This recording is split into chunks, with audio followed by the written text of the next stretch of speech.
You're so good, you're so good, you're so good. You're so good, you're so good, you're so good. You're so good, you're so good, you're so good. You're so good, you're so good, you're so good. You're so good, you're so good, you're so good. You're so good, you're so good, you're so good. You're so good, you're so good, you're so good. You're so good, you're so good, you're so good. You're so good, you're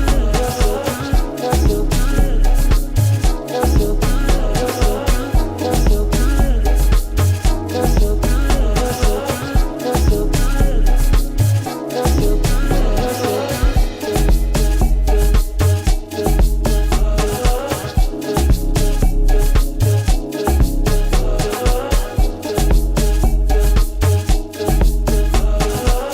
You're so good,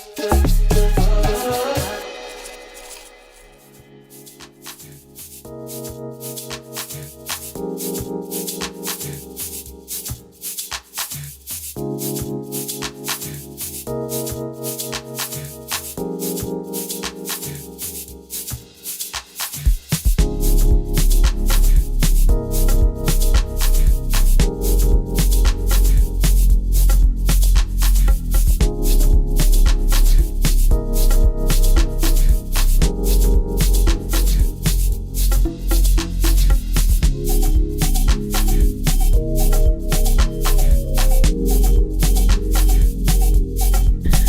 Welcome to Club, mic check. Welcome to Club Shada episode 247. 3 episodes from 250. Listen, you don't even realize 250 episodes. Anyway, not gonna say nothing. This show is brought to you by Shada, where the clubs are gods of good fortune. It is midnight and 40 minutes out here in Portugal. I want to welcome all the new subscribers to the channel: Emerson, Ken, Katarina, Sarah, Moxie, Buscap. Where you find those names, etc., etc. Whoever you are, welcome home. Remove your shoes before stepping on my floor, because I will bite. Or maybe not me. The people in the comments will bite you. I have a special guest tonight, so we're gonna have special conversations with special guests. Before that, I wanna acknowledge the royalty of our stream, Robert Ford Jr. with a $200 donation. Thank you so much, and all the sponsors who always support this show. Listen, how do I dress for my guests? Oh my God. Sorry, mom. Yes, as I was saying. So, life is super interesting. I believe that in life you meet the right people at the right time, and sometimes you don't even meet them. Your friends meet them, and then they end up being right in your path. So Buddy was taking a plane from what I understood, and he ends up coming back telling me that he made that amazing person that does amazing things, and it's all in line with conversations that I've been having with Buddy about if you want to turn your life around and become something or somebody, you also have to change the people around you to that energy as well. And he seemed pretty excited, like, oh, I met one of them, I got one, let's go. I was like, all right, listen, who did he meet now? Because this guy meets some strange people sometimes and tell me he found some gems. Then I'm like, really, Buddy? But I gotta say that for once, maybe he found a gem. Listen, everybody, give a warm welcome. Give me some unicorns and some rainbows in the chat for the one and only Cortney McDermott. I hope I said it right. How are you? Hey, I'm well. How are you? Hey, everybody. I'm doing great. So my question is, how tired are you? Whew, that's a good question. I have not slept in 6 days, but I am vibing high because, I've slept, but very little. I'm vibing high because I'm just so excited to be here with you. I loved your intro. I'm so glad everybody's here with us. And yeah, I'm ready to rock. All right. So lots of shy people in the chat, but Nathan is here. What up, Nathan? Malcolm Beats is here. Oh, Bodhisattva, the finder of Stardust is here. So you are talking with us from Colombia. Yeah. Are you? What city are you in? Bogota? Yeah, I'm in Bogota, and I fly back to Italy tonight. My flight's at midnight. Yeah, back to Paris, and then Venice. Yeah. Wow. Fake Free Ralphie is here. He was yesterday. He was there. I saw his comments in the chat yesterday on our Instagram. So that's super cool. PNP Music is here as well.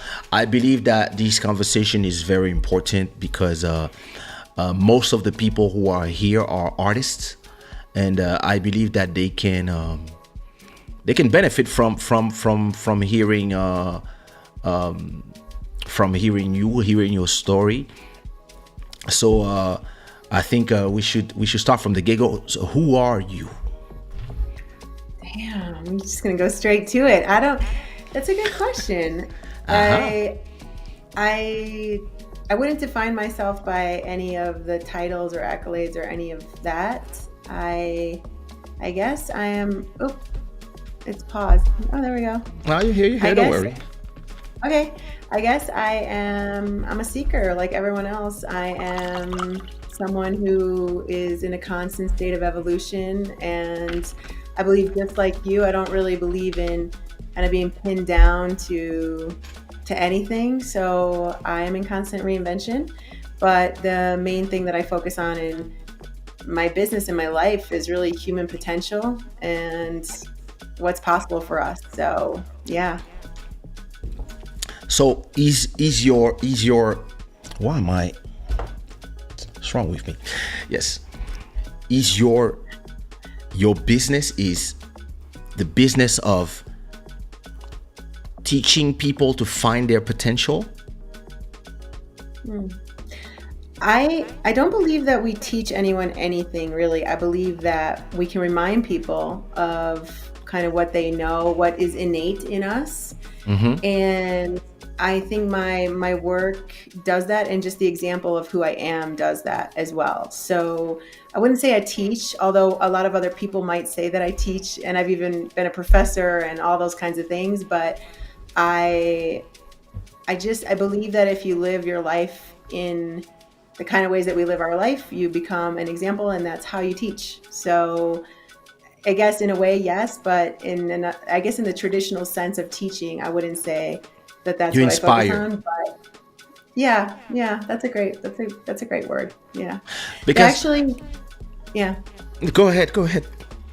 No, I used to struggle with that because people used to always say, you're a teacher, you're a natural born teacher. And I would always struggle. Even when I was a professor, I would struggle with the idea that I was a teacher because I never really associated with that. But then I realized I'm an educator, and the word educate comes from edure, comes from to educe, to draw forth. So not induce, but educe. And this is actually a word that we don't use that often in our languages anymore, but it really means to bring forth the genius of others. I believe that that's what I'm here for. Yeah.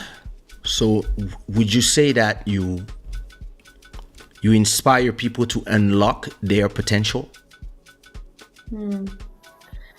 I guess that's one way that you could describe it. Yeah. I guess that's one way. Yeah. So yes. Go ahead. No, and again, words are interesting, right? So inspire, in spirito. I mean, that really is actually at the heart of what I do, and what I think we're all kind of searching for is that connection with spirit. So yeah, but I think it gets a little bit cloudy sometimes because people say, "Oh, Yes. it's inspiring." Well, it's understanding what that means. Like, you're not to go in and say, "Okay, I'm going to motivate somebody to take some action, whatever that looks like." Rather, connecting, when people connect to spirit, right? That's a whole nother game. And when you're connected to spirit, people respond to that, and they don't even necessarily know that that's what they're responding to. For example, the talk that I just gave, I think, the talk itself was great, but it's really just spirit running through you. And then when people are exposed to that, there is an evolution that takes place. So when you talk, when you do these talks, and I'm never start from the beginning, but we'll get there. But when you talk, is it a inspirational talk? Is it a preaching? Is it, because from what I saw yesterday, right? Let me go to your Instagram. Let me show the people what I've seen, because I was like, yo, look at this. So this is yesterday.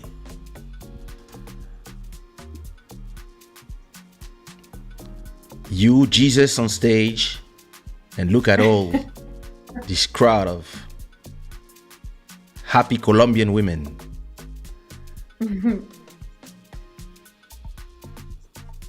So what is the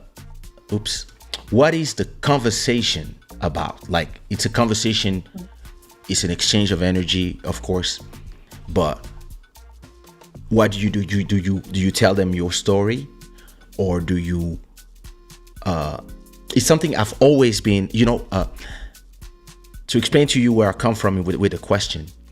My best friend and a few people always told me, Kay, one day you have to go and sit in front of crowds and be in conferences. And I was like, listen, I have no idea how this circuit works. I only know about the going there, performing, singing, and maybe talking on the radio. But every time I had long conversations with people, they were telling me, you have to be somebody that go and inspire people, sit down and I've been invited 2 times, once by the French government to talk with artists, and I had no idea what I was about to talk.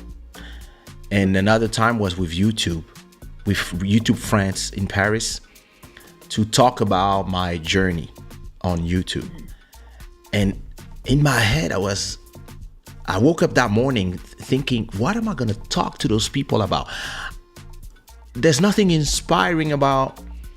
I was like, but after the YouTube one and after the one for the French government, standing ovation, small people, 50 people, everybody clapping, saying that was amazing. Even people who, when I arrived, they were like, hey, I work in a music label, I don't even need to, I have nothing to learn from that guy.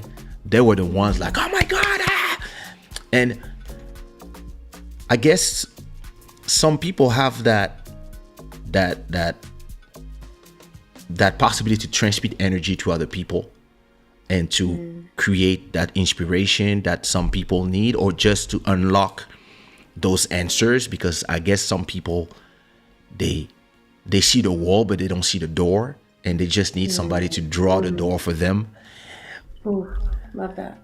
But I always ask myself, how do you go from working for, you were working for a Fortune 500 company, and you were not happy, you leave everything, and how you become a speaker? How do you do it?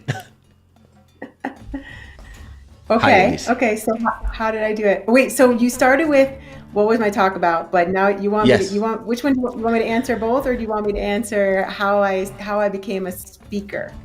I would love to know what is your talk about in general and how you got there. Okay. So yesterday's talk, I mean, every talk is a little different depending on what the audience is craving. And I kind of feel into that, and I'll do some inventory to understand what it is that where they're at in their lives, what their pain points are, what their excitement is, and all that kind of jazz. And then I'll craft a talk usually that's a bit of my story. Typically, there's always, we connect to stories, right? So we need Of that. course. We need the story. And then I really love the science. So I like to bring in the science of change. So explaining to people, okay, you're walking around with these magnificent operating systems, but nobody's teaching you how they work. So I want to teach people how they work. And I want to make that so simple that not only do you get it in a cognitive, not only do you have a cognitive understanding of it, but you can get an experiential knowing. So this talk, there were exercises. So the talk itself the keynote lasted about 40 minutes. And then there was a Q&A that opened up, and people just could not stop asking questions. So I was on stage for 2 hours and they didn't want to stop. So also the organizers were like, please keep going. So at a certain point I was like, okay, it's been 2 hours. Love y'all, peace, but it was, so this particular talk centered around, there were 3 different parts to it. And it was, you could think of it as kind of body, mind, spirit, but I also brought in epigenetics, neuroscience, and quantum physics, like I said, Wow. in really accessible ways, so that people can understand, oh, okay, I've been wanting to change, but if you don't understand some of the dynamics around change, you can want the change, but if you don't understand how to bring that change about, then you're just gonna be struggling with it, right? You're just gonna feel like you can't change. So with so many people, literally, Kaysha, we had hundreds of people writing in yesterday, just saying how their whole life has changed just from this talk, and how Wow. everything's clear. And we had literally hundreds of people to respond to on social media, email, all that stuff. So it's that click. It's that click that you get when you've maybe heard something, but you didn't hear it in a way that you could process it, and you didn't get it experientially. And so in each part of the talk, there were experiential exercises that people could tap into the knowledge that they were, so they brought it from up here to down here into the body. And so that was yesterday's talk. That's what it was about. And I can't wait for it actually to be published, because it was channeled. I mean, it was, Wow. I do the work. I have the understanding. I really hone my craft as best as I can. And then I get the fuck out of the way, and I Wow. let the divine guide me. And that's what happened yesterday. It was just completely guided. Also the Q&A, it was really powerful. So that's what yesterday's talk was about. And a lot of my talks will center around those kinds of themes. So human potential, human consciousness, what we're capable of. Like, for instance, I give whole seminars on brainwave frequencies and how you can start to access different brainwave frequencies. People are walking around. One of the best ways I ever heard it described was like, you got a 4-gear race car. There are more gears, there are more frequencies available to us, but most people, they're accessing all 4 of those gears. They don't understand how to use them, and they don't understand how to get into 4th gear. So most of the time during the day, most people are in 1st gear all day long. So they're stressed out, their autonomic nervous system is totally out of whack, all this kind of crazy stuff, right? But if they could just understand some basic science, which is kind of where my stuff comes in, they'll start to move into 2nd, and then 3rd and 4th. Now you're moving into 2nd, 3rd, and 4th anyway when you're coming in and out of sleep, because you're accessing those states whether you're aware of it or not, and whether you're doing something with that or not. And most people, unfortunately, are not. So they're coming in out of these really programmable states, or they're going into them looking at their phones, looking at other people's priorities, right? And so I give entire courses about that, for example. So those are some of the topics that I might cover in a talk. But I go into universities, I go into corporations. I mean, most of the time it's private, so it's for executives and kind of really high level and also just high net worth people that I do this work with. But I loved this event because it was literally everybody, and we had, every possible type of human and role and whatever, all walks.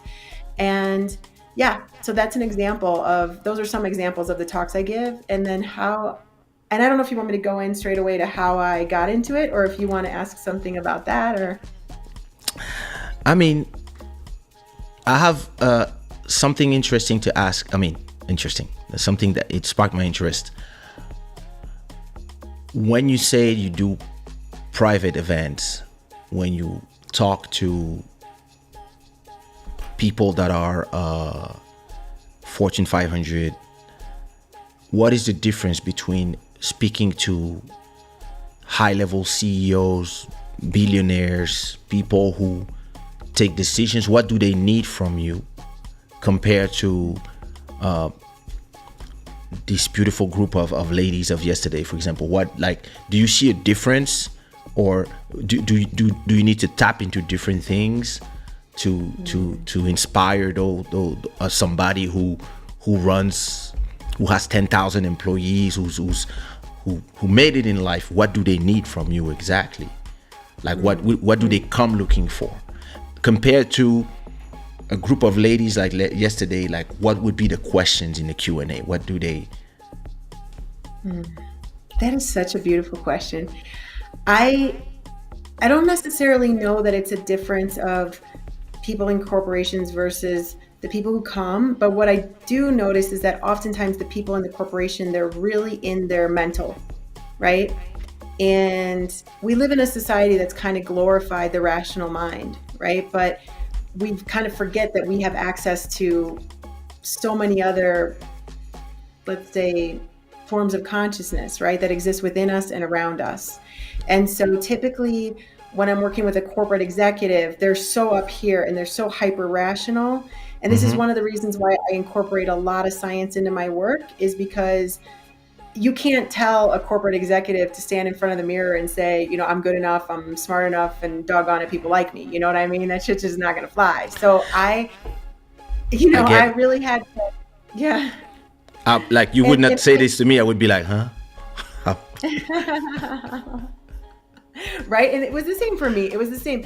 And I think that's what makes it really easy for me to go into those environments, is that I experienced them. I lived in them. I was a corporate executive. I know what it's like to be, taking the private jet to a different destination every day. I know what it's like to kind of think you have it all because society says that's when you're successful, and to feel really freaking empty. So I know what that feels like. And so I think most of the time when corporate executives call me, they're not calling me for the reasons their unconscious is calling me, but consciously they'll be calling me for strategy work, or they'll be calling me to come in and work with them around maybe training their top executives around human potential.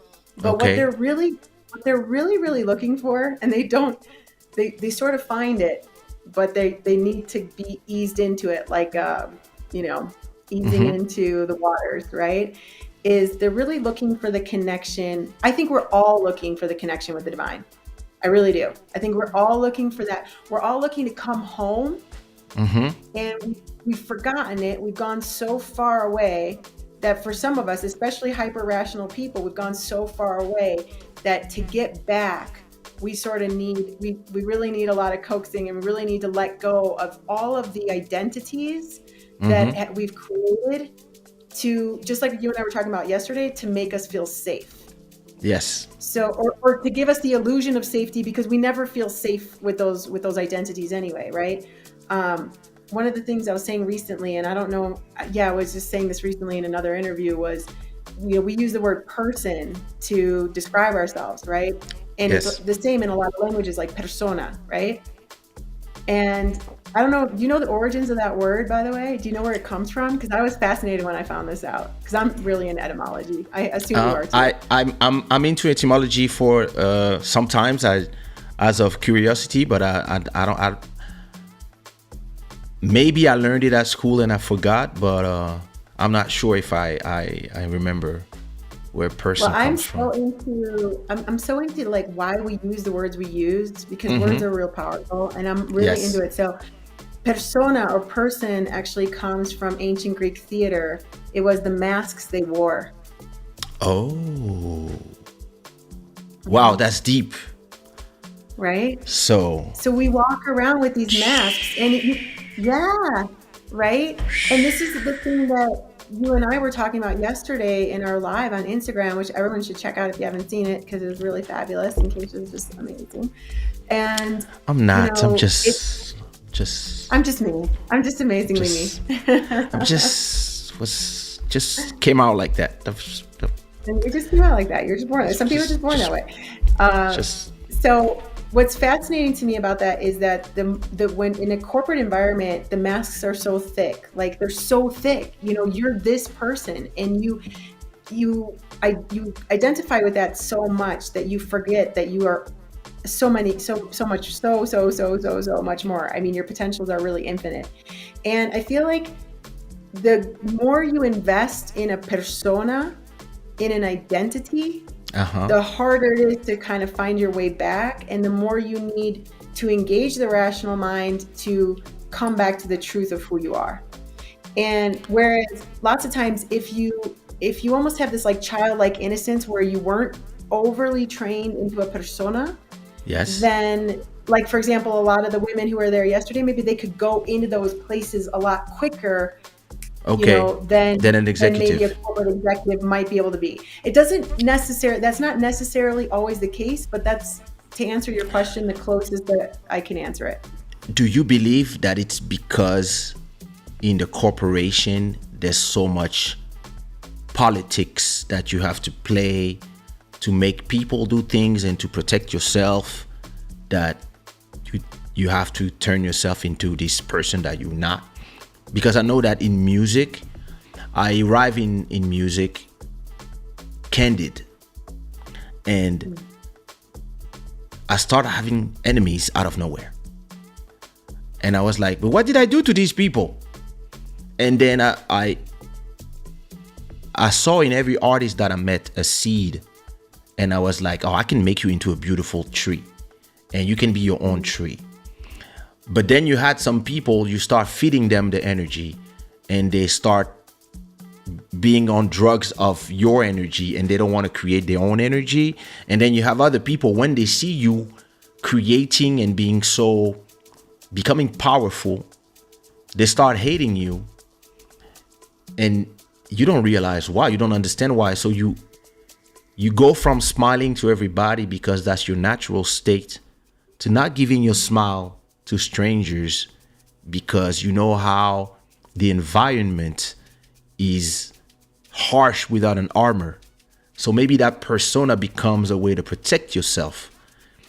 And a lot of people then, when you live in a world where nobody's themselves anymore, and it's even worse today with social media, everybody is presenting themselves recreated by computers. Every photo is face tuned and enhanced by filters. Nobody wants to be their own selves. Nobody wants to walk without their makeup, even if it's just to go to the groceries. People even love themselves more in the image that they project to others than to their own selves. Some people even sleep with their own makeup. How do people find back the person within, and what is behind the mask? Do we even know? Do people know what's behind? Like you might tell people, yeah, let's take it off, and they might not even know who they are.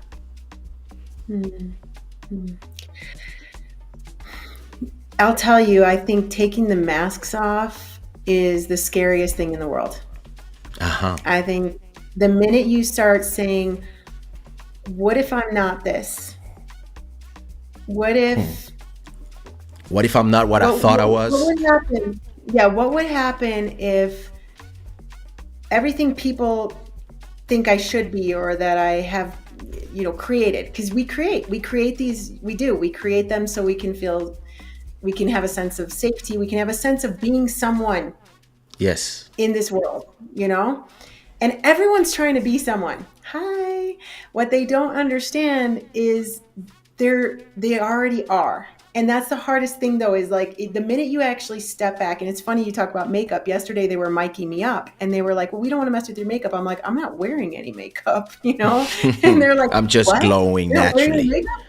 I was like, nope, I'm not wearing. I mean, I was wearing some mascara, I was wearing some lipstick, but I was like, but they were like, why, what? But I still recall to this day, it was 20 some odd years ago when I would stop wearing makeup, and I was scared to do that because I was like, wait, but I was told, we're supposed to cake our faces in this stuff, right? Because otherwise, and I get it. I totally get it. And I have things like that still. And every time I notice something like that right now, as scared as I am, what I do is I literally, I make the conscious decision. I'm like, I'm scared to take this off, whatever it is, whatever your makeup is. I'm scared to take it off.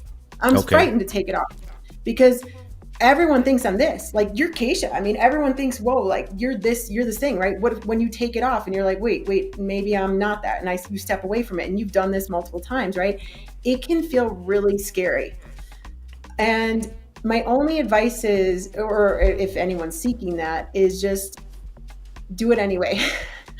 Yesterday it was really funny. As I was taking the stage, one of my heroes, Tatiana Arias, who put this event on, she's really just a phenomenal, magical human being. And I mean, she had 1,000+ people there live, plus I don't know how many others, streaming and all this stuff. So 3-day event, really rocking the stage for 3 days. And she's introducing me, and she's going through all of my, all of the accolades, all of the things I've done, all the, all that kind of stuff, right? And as she's doing that, the entire time, Kaysha, I am not listening to a word she's saying, because I don't want to take that stage as Cortney McDermott. I want to take that stage as an individual form of human consciousness that is here in service of the collective consciousness that is here for our evolution, for our growth, for our betterment, for just to be what we are, just to be love, just to go back to the truth of who we are. To exchange the energy. So, the entire time backstage, as I'm, and you got this light streaming through the curtain. It's just, I mean, the setup was phenomenal for this event. Yeah. And I'm just, I'm there, and you can feel all the energy. You can feel the energy that Tatiana has. You can feel the energy of the crowd. It's just pulsating. And instead of listening to any of that, because I don't want my talk or my being up there to be tainted by it in any way, I'm backstage praying. I'm actually just praying for God to use me. And you can call it God, you can call it whatever you want. Whatever you want to call that force that is conducting the trillions of biochemical reactions occurring in your body right now, whatever you want to call that force, call it whatever you need to, but the force. But relax into it. I think that's why Star Wars was so big, is because you talked about the force, right? And people could accept it, right? And that's the truth. Exactly. So yeah, that's what I'll say about that. Nuno is saying hi. It's actually Nuno. Nuno, I sent you a message. You never wrote me back, man. What's up with that? We're gonna have a conversation. That's Nuno. He's He's got too many connections. He's just that guy. Like, I sent him. He never replies to me either. He only replies to Body. If you want to say something to Nuno, you actually have to talk to Body, the only person that he cares about. All of us, we are not on his level. It's like. So, how did you get here? Because you were taking private jets every day, working for a top 500 company, and then you had everything. Why did you feel like you had nothing? And especially in this society where we are being told that we are being told that success is the private jet. It's especially in this society of woman boss. Like, that's what they tell women. Stop cooking, stop having kids, dye your hair blue, and be a boss. Run all these guys, cut all those balls. Like, so you got there. You became her, the woman goddess of the capitalist society. How could you be successful and feel empty inside? What happened? Like, it didn't fulfill you? Like, was it the company that level of success didn't fulfill you? Or you felt the call? Or it was just that's not where I'm supposed to be? Well, let me track back 10 years prior to 10 years ago. But before I do that, actually, I'm going to share that in yesterday's presentation, I showed a picture of myself from 10 years ago when I was in corporate. And I was already like this, I was a rising star, and, I was jet setting all around, just like you said, all that kind of stuff. And you can actually see, when people saw the picture, first of all, most people didn't think it was me. And then once they actually realized it was me, they're like, oh. And I'll tell you, I don't even recognize myself. Like, you can physically see. And people in the audience, they said, "Oh my God, you look so much younger. You look 10 years younger than you looked 10 years ago. You everything." I mean, I was inflamed. I was like, in the picture, I'm smiling, but I was not smiling inside. So I had, like you said, I had collected all the gold stars. I had all the things. Thank you so much, Nuno. I had collected all the gold stars. I had all the things that people say that you're supposed to want to be happy. But let me track back 10 years before that, because I didn't have any of that. I didn't have the connections. I was not born with a silver spoon. I was brought up with a family of 5 kids, born in 6.5 years, living on the south side of Chicago. Can you still hear me? Because I froze. Very well. Okay. Yeah. Yeah, living on the south side of Chicago, just literally, man. I mean, if you talk to my brothers, he's one of my bigger fans. My brother, and his wife, who's my best friend. They look at, when we look at like what we've done, we're like, whoa, I mean, all 5 of us, actually, all 5 of the siblings, but we didn't. I think it's that energy of like, you're seeking, but you can get really lost in that seeking. Like I had this sensation that I had something to prove, right? And I had to get there, and that once I got there, everything would be okay. That this sort of feeling of this void, this feeling of, that I wasn't. I think a lot of people suffer from the idea that they're not worthy. It's like it's so deeply conditioned, I think, into a lot of us. So, I can only talk for myself, but what I can say is 10 years prior to getting to that 10 years ago, where I was this quote unquote success in the business world, I thought, okay, once I get there, I'm going to be good. Because that's what they tell you. Once you get there, you're good. But to answer your question, I was not good. And so I was like, okay, damn, whose script is this? And I actually write about this in my first book. I'm like, whose script am I running? And how do I change that? Yeah. You realize that the success that you were aiming for, yearning for, fighting for, was the success that society and TV, I guess, tells you, like, oh, success is the definition that we give you. And at a point you realize that success is actually yours to define. If success is just having a kid in a cabin, living off the grid and cutting wood and eating your own vegetable, if this is success, once you get that, it's perfect, and actually the rest of the world can view it as failure, but for you it is not.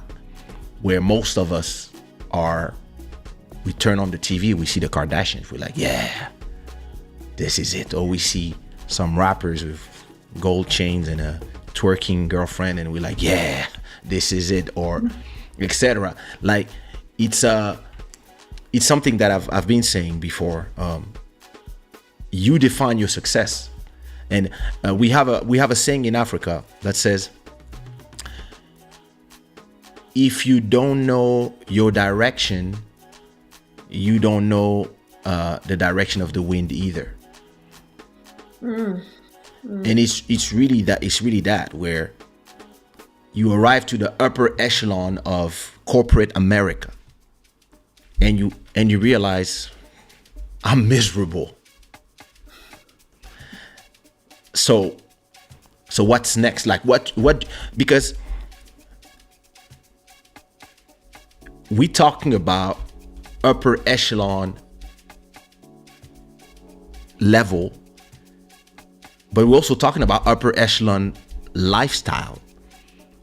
Taking a jet every day to go to a place, meet people who are etc., dining in special type of places, and getting a special type of salary as well. And then wearing the mask of the boss. How do you say fuck to all that? I love you. That's awesome. It's such a good question. Well, I also want to go back for a second because, Go ahead. You talk about the Kardashians. That was pretty funny, actually, because I think I found people I think it was a year or two ago, they were saying something like the Kardashians. I'm like, who are you talking about? Who are these Kardashian people? Oh my God, you didn't know about that? I still don't know. If you put a picture of any one of these people in front of my, I have no idea who they are because I disinvest my energy. I do not invest my energy where other people invest their energy. I don't do that. So that's one thing I will say that, like, actually, especially, and I've become better and better at this over the years, but I'm just like, okay, if everyone's running this way, I'm kind of going to go look over here. You know what I mean? I might run in the opposite direction. I'm just like, where, but I want to go back because you said something that really, when you said defining success on your terms, what I want to tell people about that is, because I didn't know what that was for me. I really did believe that success meant that you had the great job. Like, you know, whether we saw it on TV, whether we heard it from our parents, you know, you and I were talking about this yesterday in the interview when you were talking about your parents, right? It's like, you got to be either a lawyer or a doctor. I had the same thing. I grew up, you know, you got to be a lawyer or a doctor. Like that's your choice, right? But it was because my parents didn't come from. Wait a second. Just before you continue, we continue. Okay. So this is Chloe, Courtney, Kim, the mother, Chris, Kendall, and this is Kylie. Okay. Go ahead. Right. I'll forget their faces in a second, but okay. I'm glad you got me the intro. At least I've seen them once. It's important. Is it now? That's hilarious. Okay, so success. Yes. I want to talk about this. I want to go into this, brother, because success, how you define it, and a lot of people struggle with this, and I know I did. One of my laws of living: be yourself, and I love that. Really nice. Be yourself. Exactly. I would add to that. Be yourself. Everyone else is taken. Yeah, I love that. Yeah. So. Success. What I will say though is that people struggle with who am I? Like, be myself, right? Be myself. What does that even mean, right? And people really struggle with that. And all I will say to it that's really important, in that I understood somehow. I understood, and this is one of the reasons why I left that situation, was success is when what's inside of you is singing. Like your essence is singing when you are engaged in something that is what is success for you. So when you were 7, 8 and you were making you were, you know, like, I'm gonna make some music, right? That was success because that was your soul, or however you want to call it. It doesn't even matter. But your being was. That's where I want to go. Yeah, your being was literally like, it was doing this, right? And that's what success feels like. And when I was in that life that you were talking about a moment ago, it felt like this. It felt like contraction. So I had two choices, and I've had to take this choice between these two choices a lot of times. Is like, okay, either you're going to contract and you're going to let fear guide you. Remember what I was saying yesterday of like a lot of people live in their lives in fear, disguised as practicality, right? So it's this idea that we can, we'll just keep doing it because it's practical in a sense, or it's comfortable, even though it's not very comfortable. And we ignore the fact that instead of doing this, instead of feeling like our light is really shining really, really bright, it just keeps dimming and dimming and dimming. So just pay attention when something's going on. I just want to say this to anyone who's listening, who's wondering, well, how do I find that? Because if you just start paying attention, does this situation, does this person, is whatever it is what the job, is it enhancing my shine? Do I feel this sense of open, expansive radiance, or do I feel a contraction? And the more you start paying attention to actually what's occurring, because it will be occurring also physiologically, when you start paying attention to that, they're like breadcrumbs. It's like, okay, this isn't it. Oh, this might be it. This thing, I'm feeling it, So I had to go back to that because that was too important. I didn't want to. But society and the people around you will pressure you into the idea that they have of success. That's most people when they're like, it doesn't feel right. Nah, listen, that's amazing. You made it. You here, you have this, you have to continue up the echelon. When you're not feeling it, but everybody else is telling you you're crazy. Like this is this is our dream, all of us. Like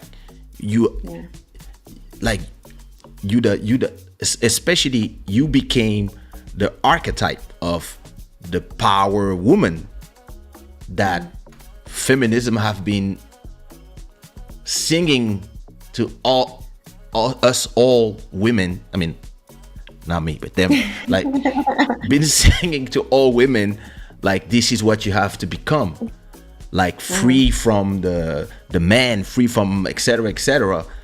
And why, like, didn't you receive pushback from colleagues and from friends and from family of don't do this, don't live this, don't leave the, like, you're taking the private jet. You're in a private jet. Like, you know how many people wish they were even near a private jet, just touching it, and you inside all the time, and you're there taking your breakfast between New York and Tokyo, and you're gonna let all these go? Society will push back against you, like, with all its force. Even the people who want good for you will push back and tell you, no, hey, don't remove it, please, don't remove the mask. How did you find the energy in you, and how did you find the guidance to be like, no, that's not where I'm supposed to be, and I'm going? I know a lot of artists who are struggling with this, like they singing what they don't want to sing, or they want to sing, but they want to sing, but they're scared of the adventure. What made you choose the adventure? Are you a special type of person who's not scared of the adventure, or anybody can do it? Just like I told you yesterday, I am scared. I've been scared so many times to die, because literally you're dying. You have to die to who you were. You have to be willing, at least, to die to who you were. You have to be willing. And that is the scariest thing that a human can do. You gotta be willing to die to all of it. And for me, every time I've died to an identity that has defined me, or that I've used to define me, or that I've used to feel a certain way, every single time I've chosen to die to it, I was reborn. And I'll tell you, the greatest one has been recent. It's been very recent in my life, the greatest one, because it's just like that. It's like the phoenix, right? It just keeps, and then then you're reborn. You're reborn into something else. But I'm telling you, yeah, it's the scariest thing in the world to me. It's not like I was born fearless at all. I'm actually the opposite of that. I'm the opposite of that. I was the cautious one. Like my brother, we joke about this. I got 4 brothers and sisters. I got two brothers, 2 sisters. And I was just joking with my eldest brother, Dave. We were talking about the fact that if he sees a cord, a rope that says you can't go past this, he will go past it. Okay. I, on the other hand, will stay like where you say I can't go, like you can't. I will like, okay. If there's like a rule or a law, you'll follow the law. So for someone like me to do that, I will tell you, yes, anyone can do it, because that's. But I'm becoming that more and more. I'm becoming more like, oh, maybe I could go back. Like in this trail that I run in Italy by where I live, they closed it off. But there was this little opening and you could kind of go through, and I'm like, am I going to go through? And I know they're doing construction. I'm like, I'm going through, because I needed to go and run. So, and I just want to say something. I really hope this isn't going to happen. I might need to just quickly grab my battery. I am so sorry, but I think this might cut out. I know we only have a few minutes left anyway. I got to catch a flight. I gotta leave here in a few minutes. I got so many questions. To just, fade out. Okay. Yeah. Yeah, you can catch your battery. Just one question. I'll catch my battery. You asked the question. I can hear you. Yeah. Okay. I can hear you. So how did you? I'm gonna say it loud so you can hear me from out there. How did you do it? How did you go? Like, how did I go? How did you leave everything? How did you leave everything behind from your what's the did you work at different companies or just one? I worked, I hope this doesn't unplug something important. Okay, just a light, perfect. I worked at many different companies, and okay. No, I didn't work inside many different companies, but I have worked for many companies after leaving. So I worked for Vanity Fair Corporation, and I worked for a number of the different brands. And before that, I was at one other corporation, and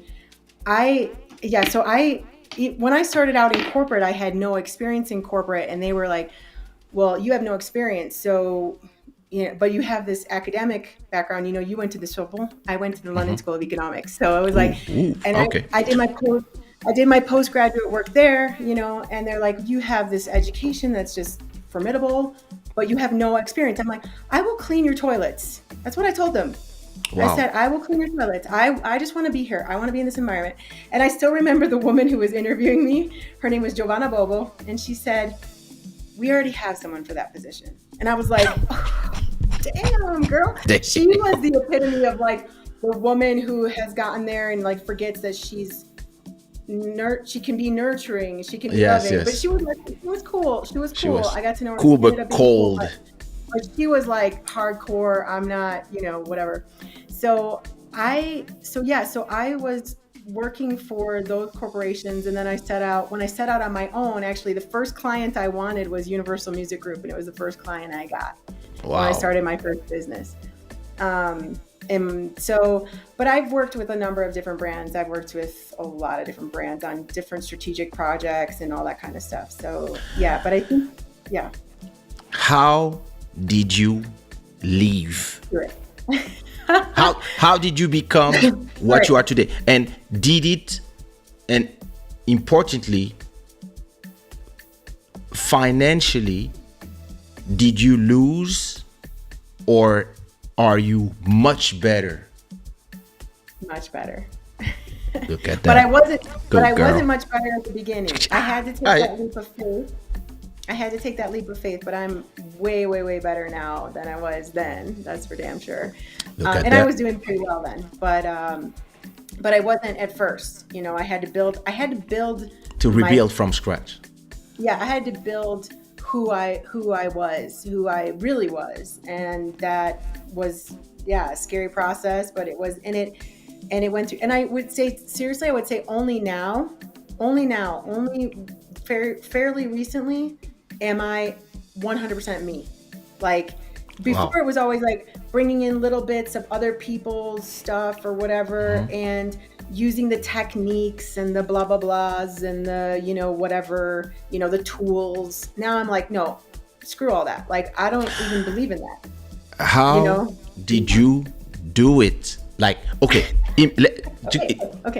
I'm gonna answer you. I'm a singer. I'm I'm famous. gonna answer you. I'm gonna answer you. How do you do I'm gonna it? straight up answer you right now. You ready for my answer? You ready? Oh no, I'm not. You ready? I'm ready. Because all right. My answer, the name of my answer is Gaia. Gaia is my daughter. Gaia also means Mother Earth and happiness. Yes. And at a certain point, I realized that who I was being was not an example for my daughter. Who I was, who I had become was not an example for the next generation.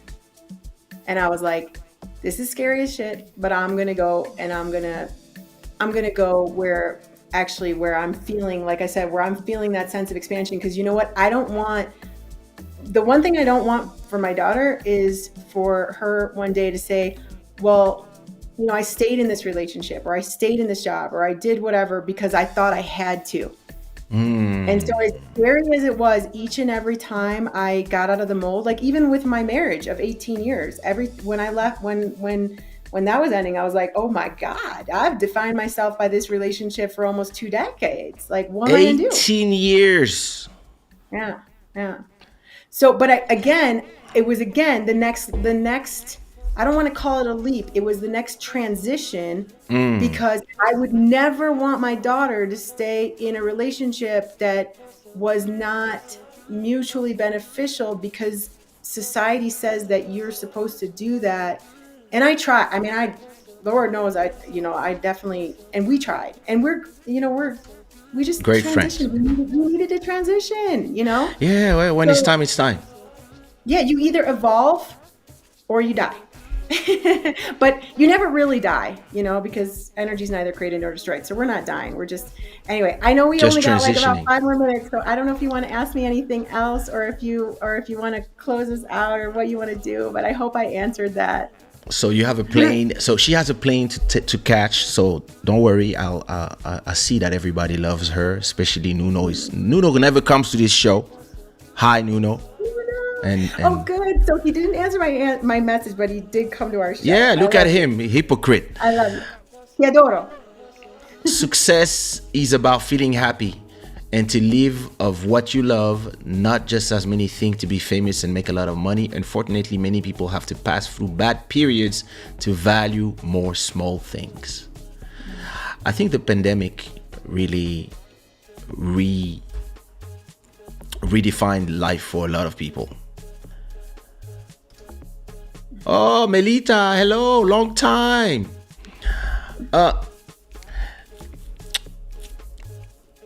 So, if I want one day to speak in front of people, so how do you create that circuit? You do it one speech at a time, just like you did one song at a time. You just start doing it. I don't even know how to do the first one.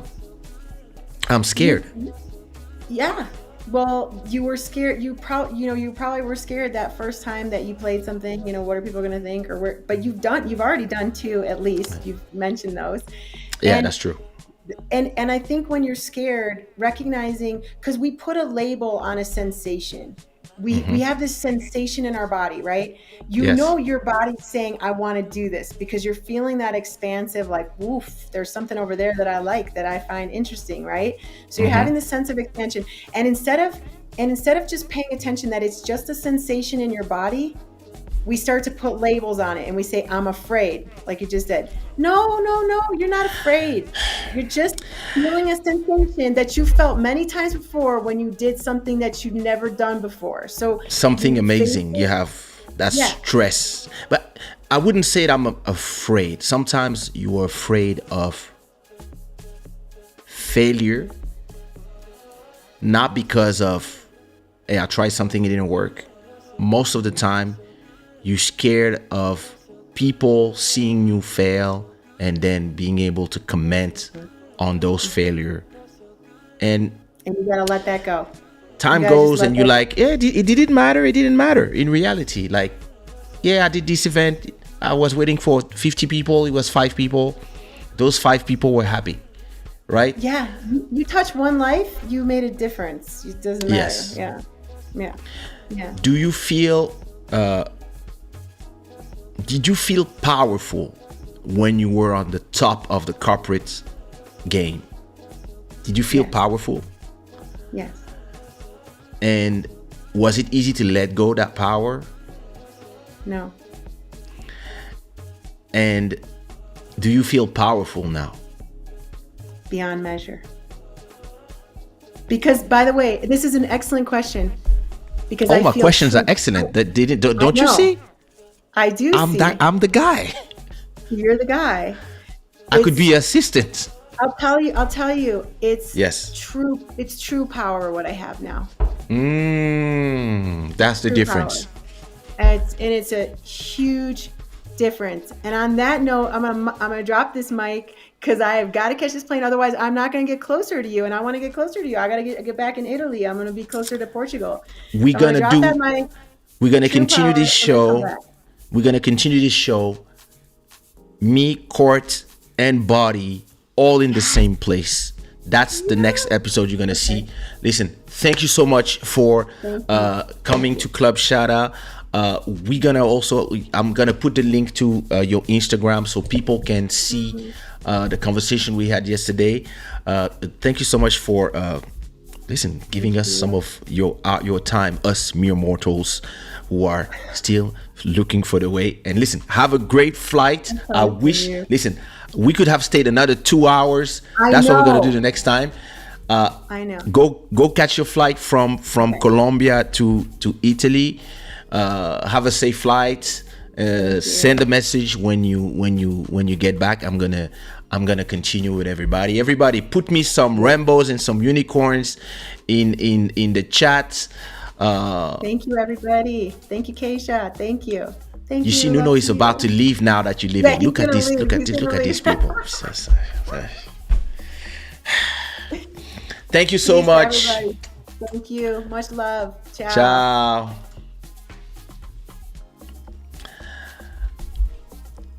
Listen, I'm gonna tell you one thing.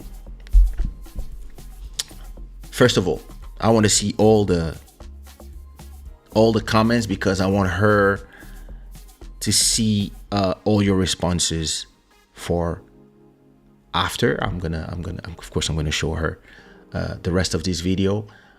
She has to take a flight, and Club Shada is at times where look at even Body is awake at this time. Look at these guys. But listen, amazing. I'm gonna tell you one thing. The beauty of these conversations and the beauty of Club Shada is that we started conversation between Body and I, and now we are having conversations with a woman that is talking to billionaires and giving those billionaires advice on life to take the mask off and reconnect with the real life. And this whole show, if you listen to the conversation again, this whole show is about that. I'm known as a singer. I've been producing, singing, doing shows all around the world, and every time I talk to the people from the music industry, all they know to tell me is, oh, you have to come back in the game, you have to come and do those shows, and nobody understands when I tell them I don't want to, I'm not interested in that, I'm not interested in that life anymore. They don't understand. because for them, now this is what makes you happy. And like, how you know what makes me happy? This is the idea that all of you have, that being on stage is what makes you happy. You're a singer, you have to go sing. Who told you that my goal in life was to be a singer my whole life? Yeah, when I was 18, that was my goal.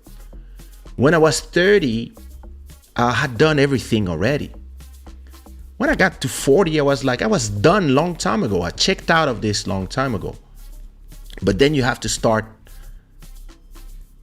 finding the courage in you to let everything go. When she was taking a private jet every day and making I don't know how much amount of thousands of hundreds of dollars as a salary, and controlling thousands of people, it was hard to let go, to say to yourself, I'm ready to move to the next level.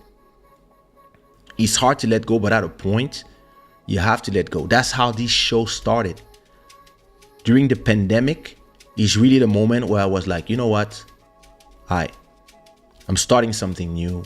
And when this show become so successful that more people like Courtney, I'm calling her Court like if we were like best friends from a long time ago, when she's Nuno's best friend. Like, it's hard to let go of these things, but you see, at a point, we're gonna have more people. We're having a show now that is attracting people who are talking and giving advices to billionaires. And to me, this is a testament to the direction that I'm taking with my content creation. I love this here. I used to love, being on stage, talking to all these people. And now what I love is me here. I invite everybody to, first of all, go follow and leave her a message. Follow Courtney on Instagram. I'm going to put her Instagram right in the chat. I also invite you guys to check out her website. Buy the book. So she has this book that she wrote called Change Starts Within You. You can order your copy on Amazon. And check out, it's really like somebody who really is successful, and is not successful just because of the things she does, but because she was able to define her own success. And this is inspiring for all of us. So let me see all your comments first before Nuno checks out and abandons us. So Ellis is saying, I'm just anxious. Yeah, maybe, we all get comfortable with a position we have, and sometimes we're scared to break the wall because of what we've built, and it's always hard to let go.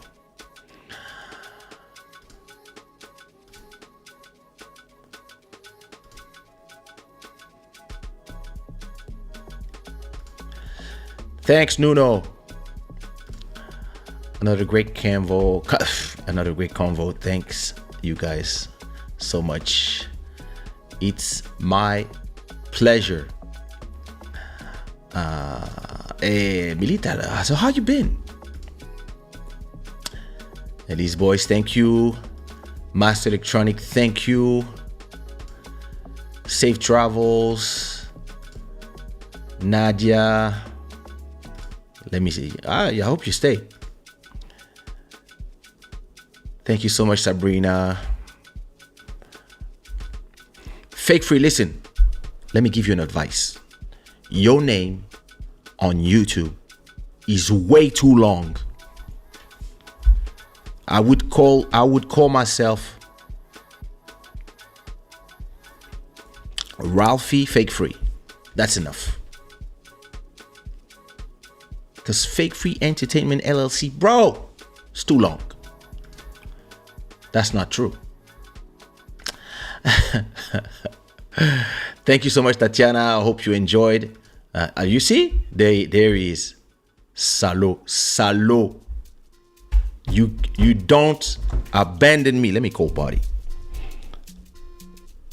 And you better reply. I'm okay. I promise I will not keep you too long. I promise.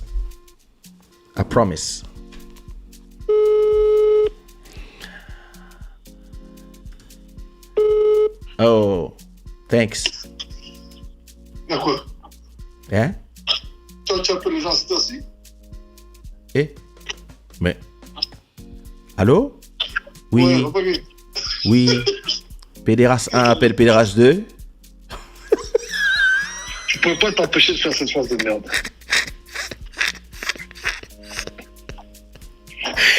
Je dirai par la suite. On va casser ton show. Un beau show avec Courtney. Comme ça, là, toi, tu parles de bêtises. Club Shada is very educational. So, Hein? I really want to talk to you seriously about the interesting things that we just did Monday. So Monday, for those who don't know, Courtney was in your show, Monday Quality Talks. Yesterday, I was on her Instagram, and today she's on Club Shada. So what do you think of the whole trium? I think it's testimony that she's a very open person because she's a busy woman. She advises some of the most powerful people in the world. She's very humble. She doesn't speak about it. She doesn't. I see you trying to dig into the conversation. She won't give you no names. She's She and I think that's good because a lot of people want to brag and she's not about that. She actually keeps all her clients' informations very, very, very private, and I think that's what you want eventually, especially if you're a very high profile type of client. So it's cool, and I think that you asked her, I think, questions that she's not maybe used to be asked because obviously when she has fans, right? So people will ask her. A lot of the people that may question her might be, obviously that's me assuming, right? But I think they might be questioning her regarding topics that she's expected to respond on. Yes. And on this one, you really hit the more, corporate side of conversation, the whole trend, the whole, journey for her and how difficult it probably was and she said it was difficult, but she came out of it much more successful and happy than ever. And it seems like financially she's doing as great, good, if not better than she was already being. She said one a of the top lot better. executives in some of the biggest corporate companies in the US. I mean, dude, she was Vanity Fair, like your VP, I mean, come on, we're talking some serious position right there, man. Starbucks, she works for NASA, she works for the US Army. I mean, look. Whoa. Yo. Hey. Yo. This is a serious profile right there, bro. What does it inspire you? It inspires me that just believing in what is your true calling, man, and doing what is necessary to make it happen.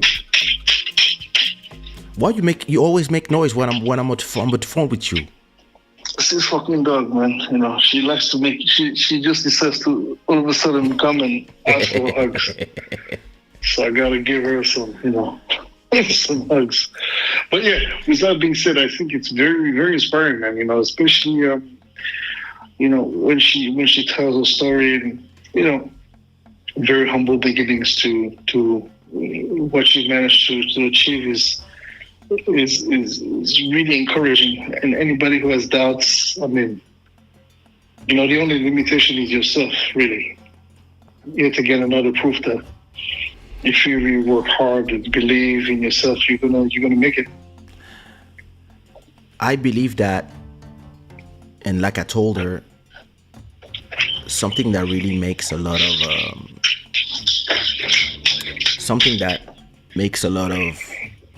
that is a big barrier to making it is most of the time outside sources.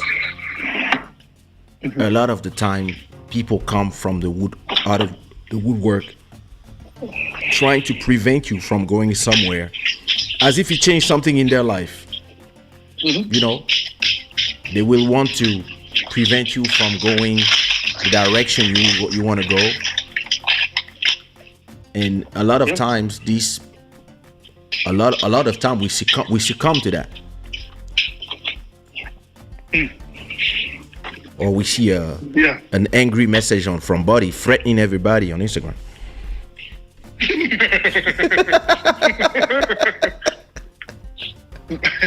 No, I just remind people, if they try to be funny, they get slapped like little bitches. That's what I do. Oh my God. No, you know, we don't resort to violence in any way, shape, or form. But sometimes you got to remind people that you're nice and funny until you're not. But why not ignore? Because sometimes you must ignore, and sometimes you must address that. Look, hey, you. Toi là-bas. Ton petit con. But I mean, personally, and if you notice, I don't drop anybody because I don't want to give that kind of promotion. I'm not after this kind of little buzz or try to get like no. I'm not here to defame anybody. Look, we're gonna keep it vague, but those who know themselves will recognize themselves with the conversation. The thing is, I tend to not even spend any energy anymore because it actually doesn't change anything. Like, no, it doesn't. But no, it does. Believe me, it does. It does. It does a little bit. Listen, the talkers will talk, and as long as you just follow your true calling, when you take the time to answer to some people, you're actually wasting your time. No, but the question is, I'm not answering to anybody. I'm just saying. And usually, if you notice, I will wait. Yeah. A good amount of time before I say anything. I will wait. Yeah. I'll wait until I cannot wait no more, and then I say, okay, look. you know, in Bruce Lee, when he's pointing his Chinese friends, then he's pointing at the Italian mafia in Roma, and then he's like with his fingers, and he's like, and then everybody's like. That's exactly the vibe. It's okay. I'm telling you, a lot of these folks, man, this is the thing, right? I'm not saying that I'm stronger than anyone. No. I'm not saying that. I just know that I don't talk about nobody. I mean, I don't have time, obviously, and I understand if people have time to talk, and it's cool, talk all you want, no problem. But I have very little patience for nonsense. So the more I'm starting to be approached with the nonsense, again, I can disconnect from it. I don't really have much time.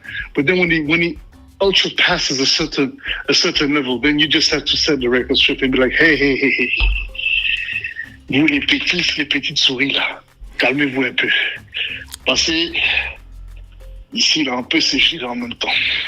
Do you believe that Kanye has found his true calling? I think he's freed his voice. I mean, if you listen to what he says, I mean, he's coherent. Every interview that he's done so far, I mean, he's sticking to his good. Even though he did apologize today for the people he's hurt with the comments he's made. Oh, did he? And everything that he's been saying, and he's apologized for any hurt and pain he must have caused. So I did see that. Do you believe that freedom of speech has to be given no matter what. Like, because I've seen social media now, the people who disagree with you tend to want you to not be able to speak, because instead of fighting you ideas against ideas, or letting you say what you say, and then if it's against the law, just being punished, people love to say, yeah, listen, your platform is too big, there's too many people following you, we prefer removing you the possibility to talk so that you don't harm people. It's the easy route now, man. That's like, okay, cool, that's what everybody... But I think, to a certain extent, I believe that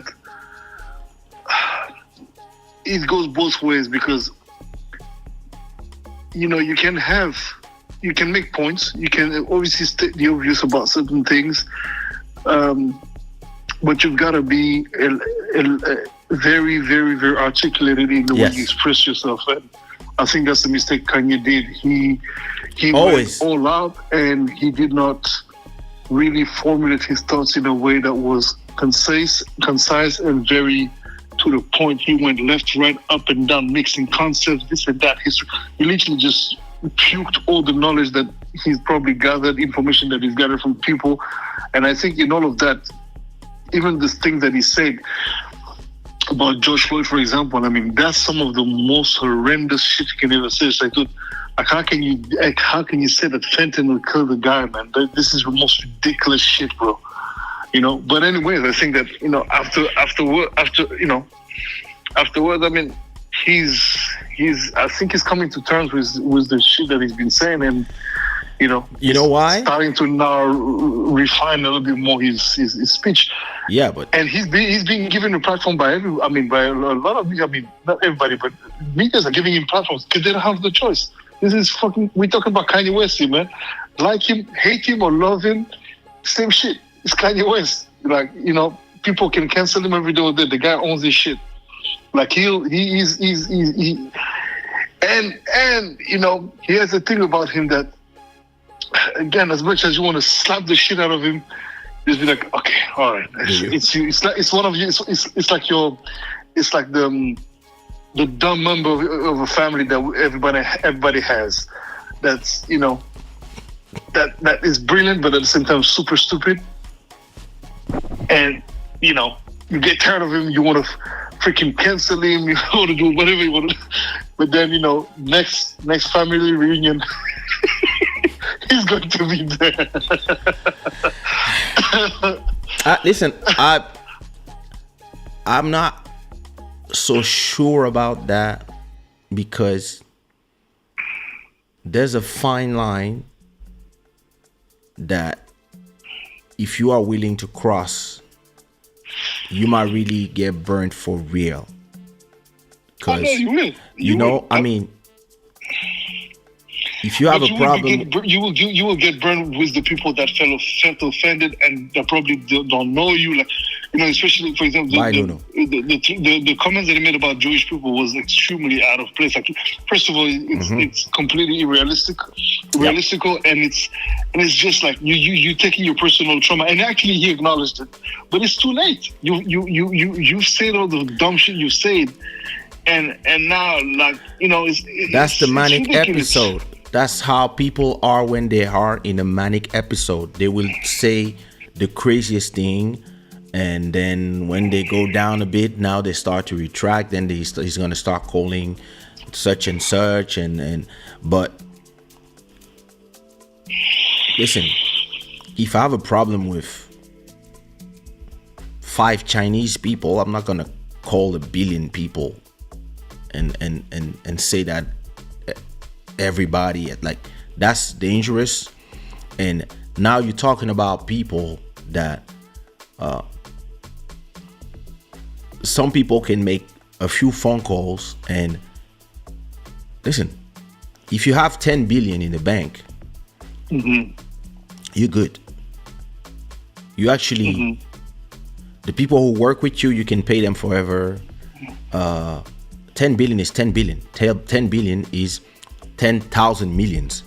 So he fine. He can go to Wyoming and have the best life ever. Like, so, but at a point, if what you love is to sing, to be at the fashion week, to be in places where you can be creative, and especially if your obsession is to be with them, right?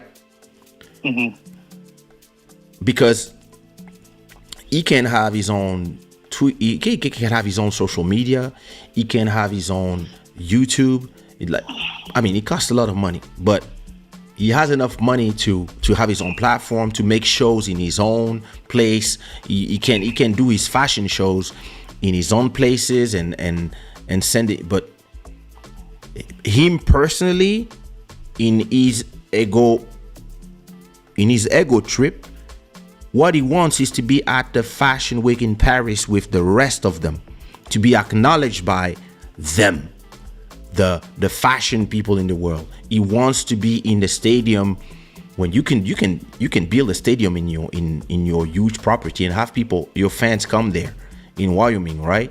But what he wants is to be the stadium where everybody goes. And at the same time, you putting yourself in a position when somebody can take a phone call and say, cancel all the stadium, cancel all these places. Oh, Paris Fashion Week, hell no. Nike wanted to take your contract. I understand what you're saying. See what I mean? But the thing is that a lot of the Jewish people that know him, that are friends to him, will be offended. Like, just like you have this dumb friend that's gonna say stupid shit, But they know that he's not anti-Semitic. So, and surely he must have been already receiving these calls from his homies, from the Jewish community, with whom he's telling him, like, bro, what the fuck have you done? Like, what are you doing? This is stupid. You know what he said? A lot of stupid ass people will listen to your message. You know what he said? He said he was pissed because the guy who's printing his t-shirt, the White Lives Matters t-shirt, is Jewish. So his guy called him and said, I'm not printing no fucking t-shirt. He was like, why not? He was like, because I'm Jewish. You just insulted me. And he's like, what? I'm like, bro, come on, man. Like, have a little bit of sense. And what do you think about black people? I do believe that there's gonna be. I have no chip in this business. So I don't really care, but I do believe that there's gonna be people in the Jewish community, just like in the black community, that will understand that. Okay, well, you know what, you've gone much too far this time. We will punish you, and you're gonna have to work your way back to our good grace, but to our good favors. But it's okay for this time. I mean, it's America. That's what's happening. Yeah, we'll see. We don't know. What do you think about? Last question before I let you go to sleep.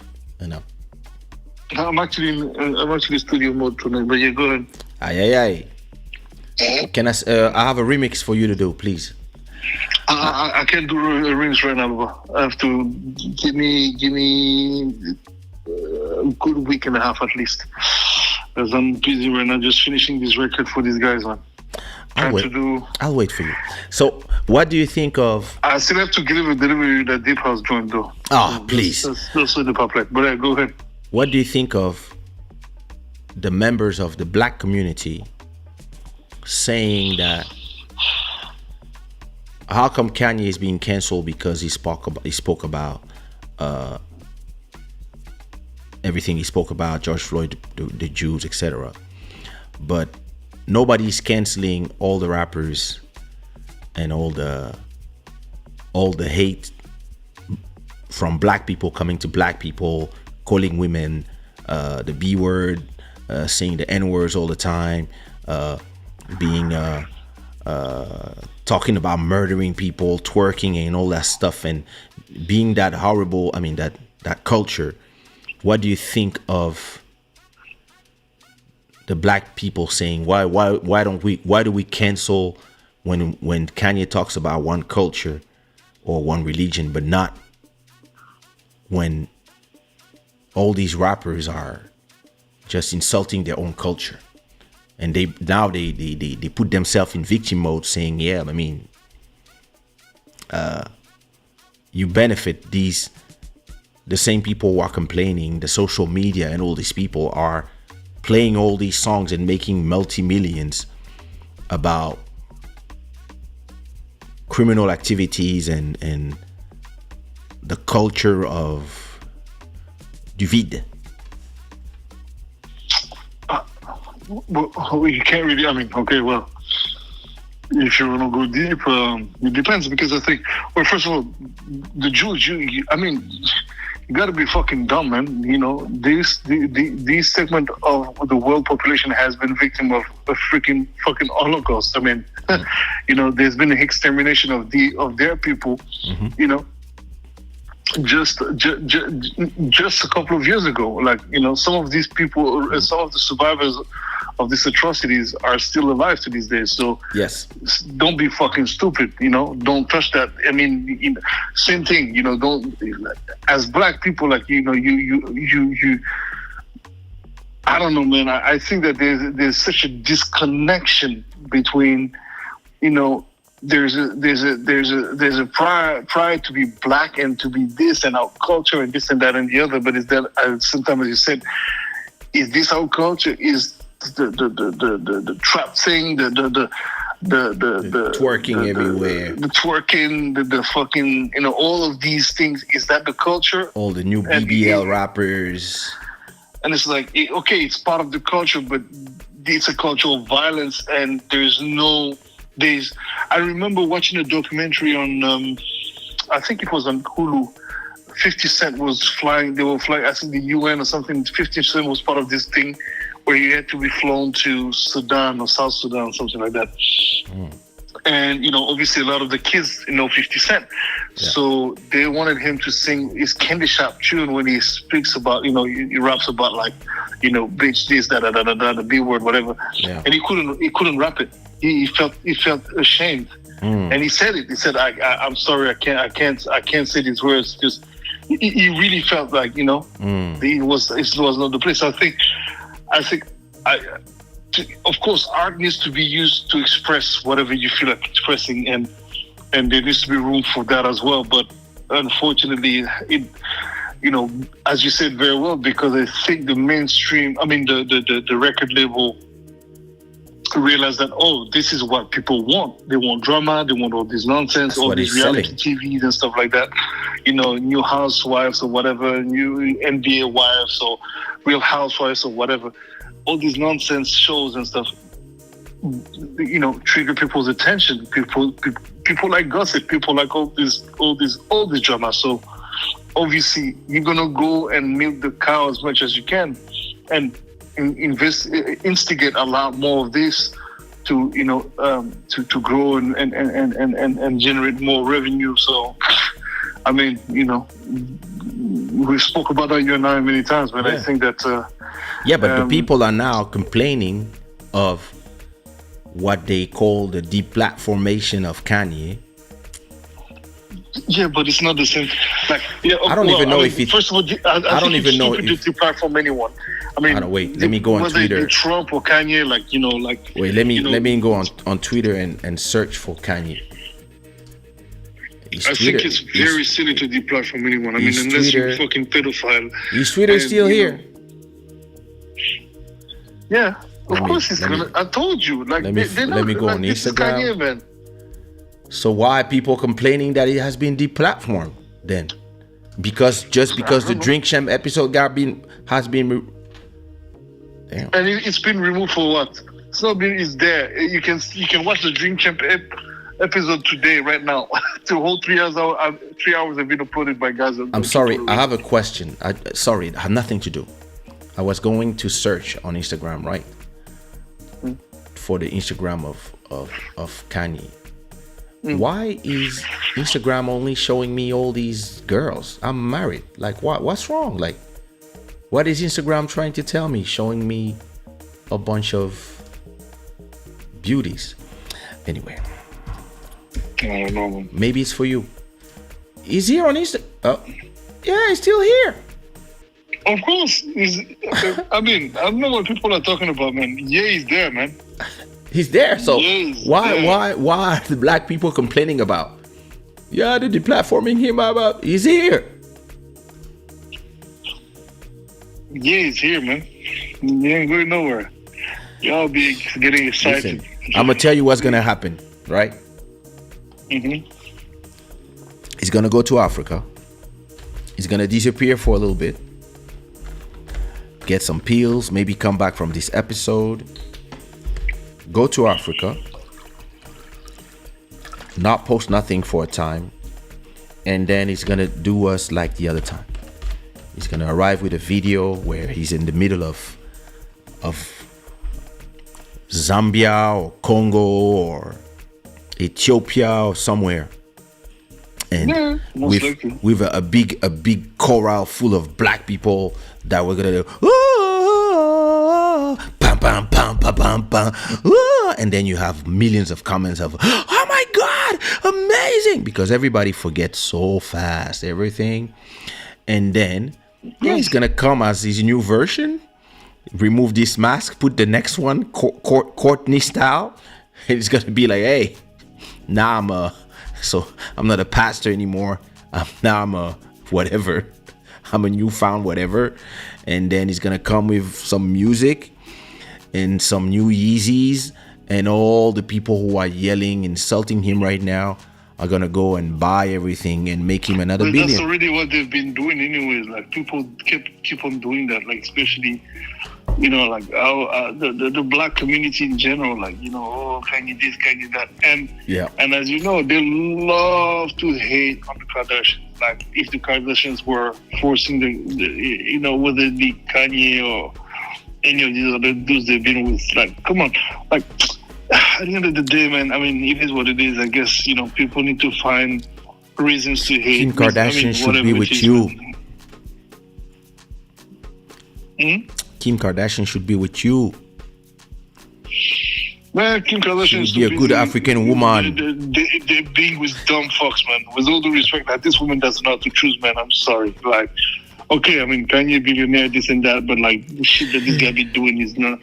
Hey, yo. I'm sorry. I'll bring her This to woman your needs house. She needs to be finding a coach that's gonna help her find, partners that match. Listen, he needs to sit down with us. Maybe she's also not that. I mean, I don't know. Yeah, I don't know. You attract what you are, so I don't know. I cannot judge her. I don't know who she is personally, but I mean, hey, she doesn't know how to find the right man. Sorry. Listen, we can sit them with us and turn them into. And plus, there's too many kids. I'm good. I'm not trying to be with. Are you saying you don't want to be with a woman that has I'm kids? good. I'm not saying that I don't want to be with a woman that has kids. With that many kids, I'm not trying to be with. I'm sorry. Why not? Why? You love kids. Why? Yeah, I do love kids, but come on, that's too much. And plus, because the problem is that at that point she can't have my kids neither. So what's the point? Why not? She cannot have your kids. Why not? A nice She blue-eyed can't. kids. Why not? She can't. How many kids she has already with Kanye? 4 or 5? 4. Man, please. She can have a fifth one with you. She ain't trying to get no more kids. I'm good.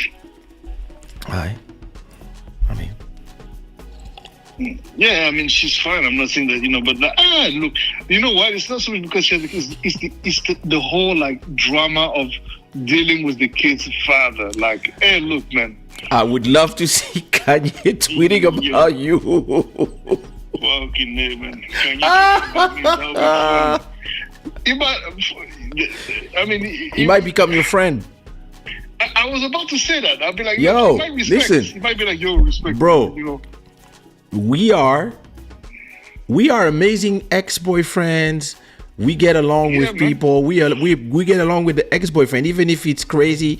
The day he meets us, he's like, yeah. And then we take him to, you know, all of a sudden he's on Club Shada and all, you know, it's like, Yeah. we those guys.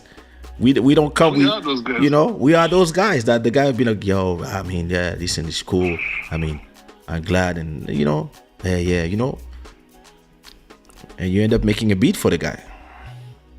Yeah, man. That's us. I mean, you know, it's one of those things, you know. But ultimately, I mean, look, it's just unfortunate that a guy with such, yeah, even if he has something to say, like, oh, make your point, but be intelligent about your stuff, man. Don't be bringing some people don't have. conversation that are very, very tendentious and yes, indeed, definitely stupid and uninformed when it comes to the whole, like, you know, George Floyd situation, or you know, talking about like the Jews. Like, this is dumb, man. Some people don't have the filter. You're not stupid like that. Come on. Some people don't have the filter, and because everybody taught them, yeah, you're a free thinker, go ahead. But maybe we need people like that as well. Maybe this is a necessary, you Evil. know. I wouldn't say evil, but it might. Yeah, it might be. You know, you need To do what? Who will shit. Just for that, you need the anarchy. You need that counterbalance to, you know. Club Shada featuring Kanye would be dangerously epic. Oh, listen. No, fake free entertainment. Change this name. He's saying Club Shada featuring Kanye would be dangerously epic. Listen. Yeah, on Club Shada. Oh, Actually, listen. as a matter of fact, Yeah. he might accept to get the platform. If you hit him up right now, I'm pretty sure he will accept. Okay, I guarantee Bro. you. Let's send him a message now. Listen. Let's send him a First message. of all, we would argue because I would tell him the No, fuck it's you fine. doing. Send him a text right now, Papa. As we are talking, send the guy a message. I'm pretty certain he will be open. I think this will be a dope conversation because there's no better way to get an answer to all these questions than to get them from the man himself. He would be down, man. And yes, you will argue, you would tell me exactly how you feel. And I think that's the beauty of this whole thing, you know? You know what? If I had the possibility to speak to Kanye on Club Shada, I would tell him, you know what? I'd rather speak to you on the phone. Because I want to be able to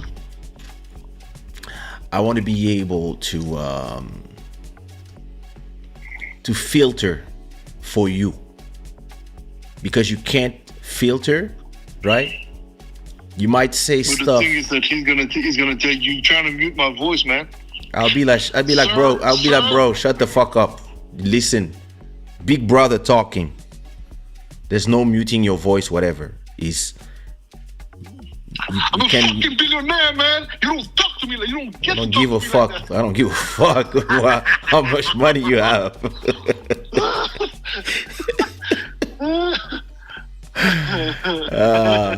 Like, Kanye. Oh Non, my il a God. dit il faut pas l'appeler Kanye, il faut l'appeler Ye. faut l'appeler Ye. now. My name is you, bro. Listen, send him a DM. You guys are crazy. Listen. No, send him a DM, bro. He will be down. I'm sure he will respond to you. Listen, Okay, if you're You know- sending a DM right now, be like, yo, I want to get you on my show. bro. Talk about, you know, Let me- I'm telling you, the guy will, and knowing you, how you will direct the conversation, yo, it's going to Bro. be some serious levels. I'm gonna tell you something simple. If I'm talking to you, right, about things, and I'm trying to have an interesting conversation, and I see you starting to loop and explaining to me that you're a billionaire, I'm gonna tell you shut the fuck up live in front of everybody, and you're gonna be like, what? How are you talking to me? I say, bro, no, shut the fuck up. What you you mean know you're a you're not gonna billionaire? do that. Who cares? You would laugh. You will laugh about it because come on, okay. Please. We know that you're If we say tell him you want to be his interpreter, simple as that. I don't want to speak for nobody. I speak for myself. That's enough. I have to interpret all my genius already. You think I want to interpret some people who you think is a genius and I think he's not? Hell no. No, I don't think he's a genius, but you can't take away from the guy the fact he's a creative. Yes. The problem is people have been using that word. People are using words. They're just throwing words. Like, yes, of course. If you're an amazing musician, you have amazing talent. Don't call people genius because they make amazing songs or they make shoes or they make oversized stuff. Like, it's great. People love it. People wear it. Beautiful. Well done. Perfect. Well done. But that's not what genius is. And people tend to... It's the same thing as another thing that... This doesn't piss me off, but... make me look people with the side eyes, like everybody calling themselves king, queen. Like, none of you are kings and queens. Like, you don't even know what it is. Do you see, like, oh yes, go queen, and she's twerking? What the fuck you talking about? That's not a queen. King, let's go king. Listen, don't call drug dealers king. Like, a lot of these people are just you said, using hashtags everywhere and then calling each other genius, king, whatever. Oh my God, you're such a genius. No. Calm down with all that bullshit. Sit down a bit and listen to people talk to you. There's things that you cannot say. There's ways to talk that you are not helping nobody. And you think that you are Abraham leading the black people in the middle of the sea. No, that's not what you're doing. You're not helping nobody. You are fucking it up for everybody. That's what you're doing. For sure. Oh, I don't know if he's fucking it up for everybody, but for sure he's definitely for himself. It up for himself. And listen, I'm telling you one thing. Before the whole thing, when he started spiraling out of control, it all started with that t-shirt, right? After the t-shirt, what made him snap and have this new episode was the fact that he had 4 shows canceled, 4 stadiums canceled that he was preparing, right? And he's so egomaniacal that he's not even thinking about the dancers, everybody, the sound engineer, all the crew, all the hundreds of people who are working for these shows to make it to be happening, all the people who are benefiting from that, right? Hold on. We don't know. Don't make assumption. Okay, I understand, but we don't know if he's not already, regardless of the fact, paying them just because, No, you don't get paid for something you didn't do. You might have some clothes, but I'm talking, listen, if you are the small dancer... if these people have rehearsed, if they've done work for rehearsals, they'll get you get paid to rehearse, but you don't get paid for the real show. You know how it goes. You might get 10% of what you were supposed to get, but maybe you wanted to buy yourself a car or this or that. Listen, when you are at that level and you have that person who was supposed to get $1,000 for dancing or for doing something or doing some whatever, and those $4,000 get removed from their budget, it changes their lives. When you have 10 billions, you don't think about that. You don't care about that because you just care about, apparently from what Candace Owens said. She just came to watch the show, and last minute he told her, "Hey, come to my show, da da da da da." And she was like, "Yeah, of course." And then he was like, "Oh, wait, wear this shirt." And she was like, "Huh?" She was not even supposed to be part of the whole presentation. And now, boom. Last minute, he just changed the whole show, like this type of creative would do, and then creates this whole thing that takes us here.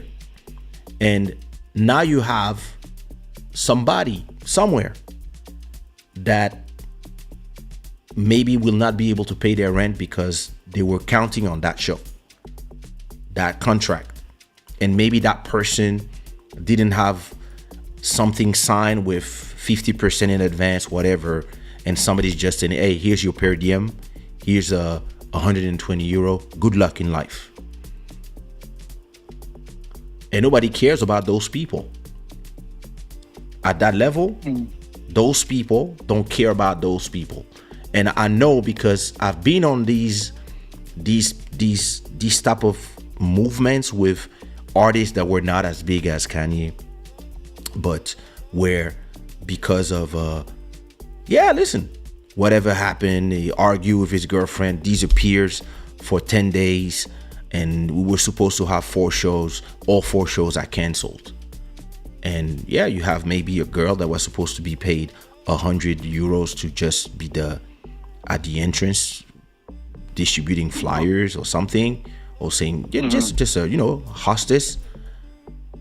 They tell her, yeah, everything canceled, we'll call you back. And boom. And those people up there, they don't even think about how one phrase can trickle down and destroy the livelihood of other people. And at a point, you have to understand that the higher you go, there's responsibilities. Buddy, you and I, we know that when we talk about anything, when we talk, we're not just engaging ourselves. We are also engaging the businesses of the people who represent us, the managers, this, that, the kids. Like, listen, when you get in my position, when you have 2 children, a wife, and family members that you take care of, that whatever you do, their food, the food that they eat, depend on you. My wife tells me all the time, me personally, even if we had to leave the nice life, the neighborhood, everything, and even live from just water and bread and be in the bare minimum, as long as we are a family, I don't care. Okay, that's beautiful. That's very sweet. That's sweet, you know. Because the reality. And I mean, I believe she would stay. But yo, at a point, she's gonna start yelling at you. Why did you say that stupid shit? Because, like, imbécile salaud, connard, pardon. Like, it's gonna be like, because if we lose everything because of some stupid shit that I said online, of course, she's gonna be like, and I'll be like, I thought you would stay with me. Listen, here is Matthias, my boyfriend. Sure. One love. He's the new dad of your daughter. Bye. You see what I mean? Like, and in my position, I know that everything I say, whatever I do, the school of my son is $500 a month. The school of my daughter is $500 a month. The rent is $1,000. The food is another $500. So we already at 2.5. Electricity is $250, and apparently it's gonna go up with everything that's going on.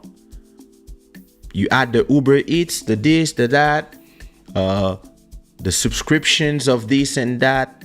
Okay, we at $3,000 a month minimum just to breathe, right? And you can fuck it up by just going there and say something stupid on an interview that you don't need to say. just because you just want to be outrageous. I'm sorry, personally, when I open my mouth, I think about all that because I know I'm not alone. It's not just me, and I don't care. And no, man, of course, but you're not a billionaire.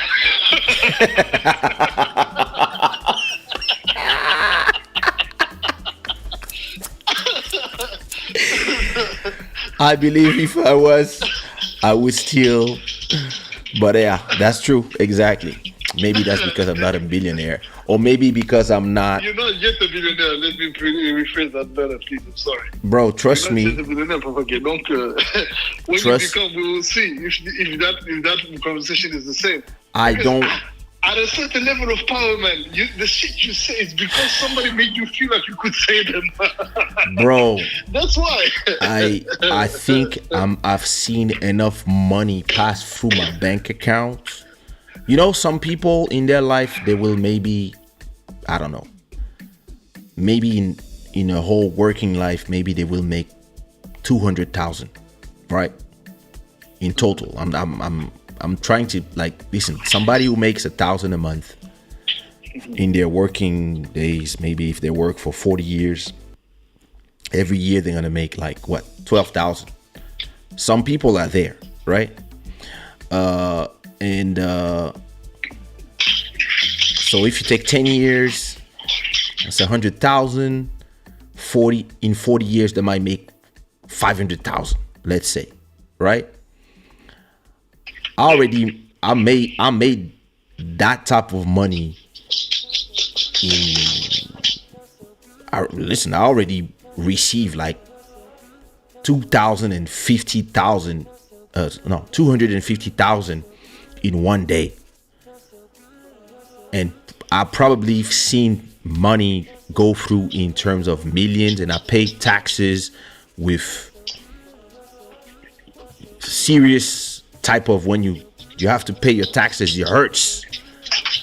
So I know what it is to see money go through, and it didn't change me. It didn't turn me into a person that doesn't respect or doesn't filter. Bro, the way we were raised, our African uprising prevents us from being disrespectful to elders. That's the way we are. So it's not a question of, listen, even as a billionaire, I'm sorry, like, if my mom tells me to do something, I'll continue to just do. If my dad tells me, hey, go there, I want you to personally take this and bring this to that person. Even if I go with my chauffeur and I can have a driver, and I'll go in a S500 Mercedes, I will still do what my parents tell me, and I will go deliver by hand something, because that's how I was raised.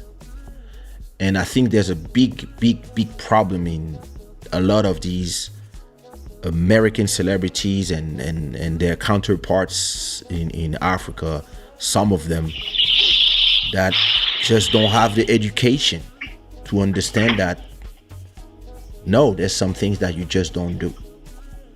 Like, I wouldn't speak the way some people are speaking, just because I would see I would feel the laser from the eyes of my parents looking at me through the screen, and I would be like,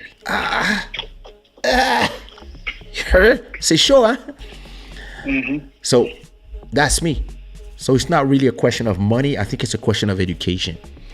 In America, you have a lot of people. The guy lost his mom, and since he's lost his mom, he's never really been the same. Even though he was already a dick before, it seems. But even more so after he lost his mom. I understand, but I mean, please with the excuses.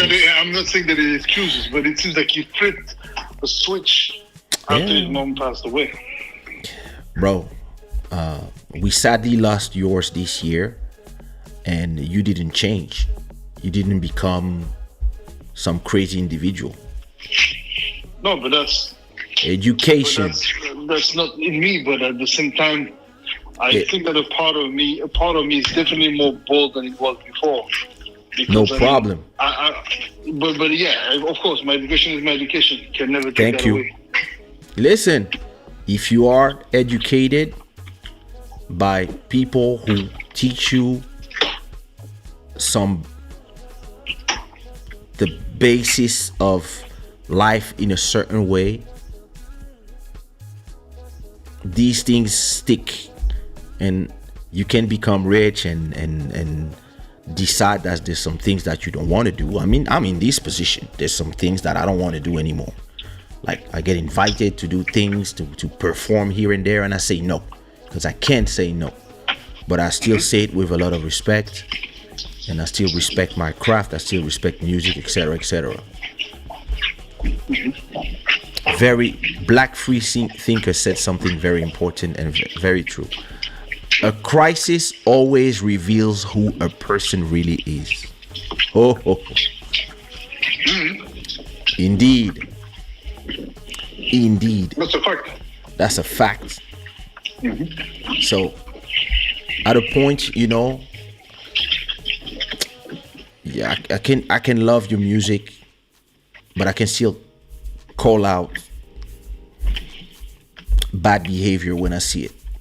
And I believe the problem of a lot of people is when they get to that celebrity status, everybody's like, oh, we love you. No, here, I'm sorry. Like, some people will find they will do contortion just to be able to defend people just because they are fans of their work. Yeah. I don't know. Me, I'm sorry. Like, whoever you are, when you do something and it makes no sense, it helps nobody, it's just, I'm like... There's also those who will just defend because, he's black, she's black, so I'm never gonna condemn nothing because, da da da. Yeah. I understand some of them in the... Yeah, where it come from. The way it comes from, but I think it's very unreasonable because it pushes people to keep doing a lot of dumb shit. Exactly. And makes people feel like they're invincible and stuff. So, listen, after when he says slavery was a choice, alienating all his black fans, I remember kind of understanding what he was trying to mean, because I can filter through what he says. Yeah. I saw everybody go crazy, run, Then he went to Chicago and he says, I'm back home. He went to the radio, one of the first radios of Chicago, and he said, yeah, I want to say sorry, and they all said, we love you. And then he went to Africa, and then he became pastor, and I was like, oh, fuck all of y'all. People love the guy. That's the thing. That Kanye is so embedded in people's, subconscious mind. The way, people, they have a relationship of love and hate, including the Jews, including the blacks, including everyone he's talking shit about. Because Kanye is he's not a bad guy, but he's not. I don't believe he's a fucking dumb. C'est un génie fou. C'est vraiment ça. C'est-à-dire que le gars is a crazy genius in the negative sense of the term. I'll give you 10 days. And because you can tell, like, for example, when he did the interview with Cuomo, on CNN, like, they're scared. You can tell Cuomo is just like lost for words. It's like, my man, are you taking your medicines? It's like, because they know what it is for what it is. It's a manic episode. Another one. Mm-hmm. Listen. Prayers for everybody involved. Good luck for everybody.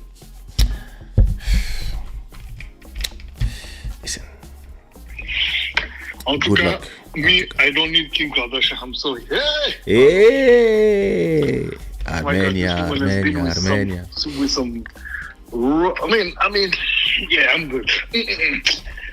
how can you move? I mean, Kanye is one thing, but then you're gonna move from Kanye to that boy that, I mean, whatever that guy. But he called me Leave him crackhead, alone. whatever. Leave him alone. No, but that guy has no charisma. Kanye said she went from me to this cocaine addict. I was like, oh my God.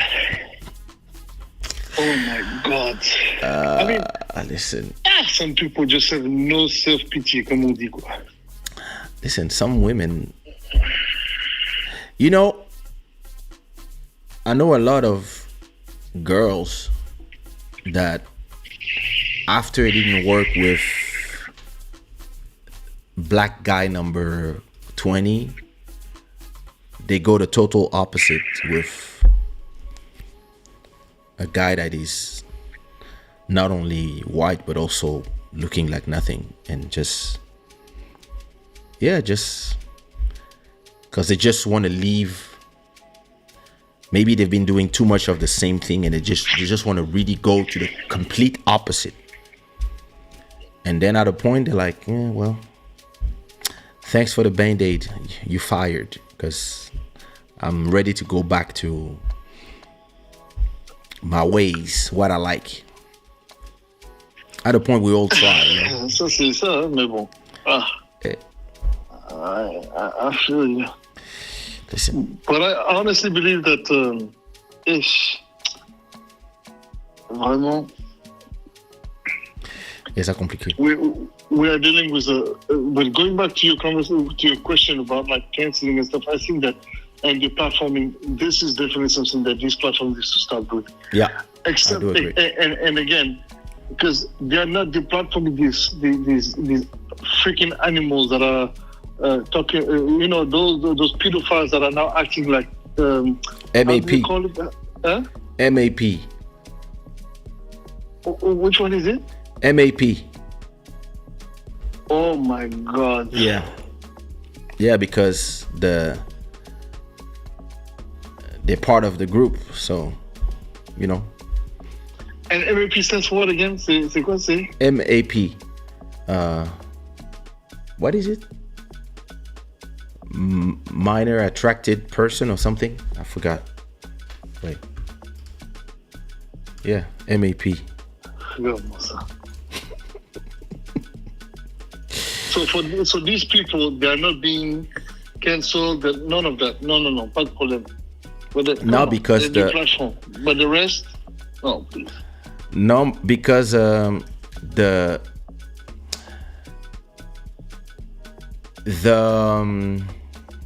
how you say this? The liberals say that them too need love and has to not feel that they are pushed away from society because they are a group and etc. So if we accept unicorns, we also have to accept, you know. No way. I'm sorry. What up, Emery? There's no way in the world this season and passing my books. Oh, but you know, MAP don't have sex. They just love. I mean, you really think we're that fucking dumb? Listen, once you open the Pandora box, there it is. So, you know, all these platforms are having rules, but a lot of time these rules, they will enforce on some people and not some others. C'est ça. And that's the double standard. That's not cool. It is, but the problem is they let themselves be politicized and take sides when they should not. And their excuse for now is that they are private entities, and it's true. And it's up to governments to decide. Once the governments understand that those people cannot police themselves, and the government decide to take some laws, but at the same time, the liberty of being an entrepreneur and creating a platform it's a hard problem to tackle. But what are we gonna do? Let me go sleep. En tout cas, c'est que sûr. ça paie pas nos cafés. Donc, Kanye West et toute la clique là, vraiment, comme j'ai dit, papa, bonne chance. Boa sorte. Boa sorte. Thanks again, Courtney. Thank you, Courtney, very much. That was amazing. It was dope, man. Great 3 days. I also had an amazing conversation with Luna. Interview just before doing the show. I was at Myriad.